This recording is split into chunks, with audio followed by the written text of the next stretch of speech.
Wala ng bagyo sa bansa ngayong patapos ng Setyembre pero pinaghahanda ng pag-asa ang bansa sa posibleng mamuong bagyo sa pagpasok ng Oktubre. Base sa datos ng ahensya, posibleng mangyari yan sa pagitan ng October 3 at October 9. Tatawirin ng potensyal na bagyo ang Northern at Central Luzon. Kung mangyari, tatawagin itong bagyong Paulo.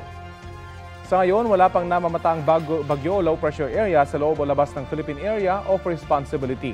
Easterlies ang magdadala ng mainit at malinsangang panahon sa bansa ngayong araw, pero may bitbit din itong mahihinang ulan lalo sa silangang bahagi.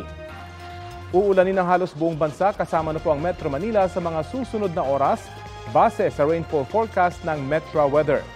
Maging alerto sa heavy to intense rain sa ilang lugar na maaaring magdulot ng baha o landslide.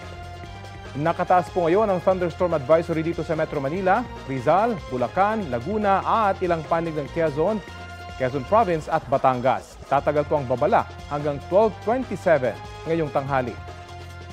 Nitong Sabado, lumabas ng PAR ang bagyong Opong. Naglandfall na ito bilang Typhoon Bulaon at hinahagupit ang bansang Vietnam.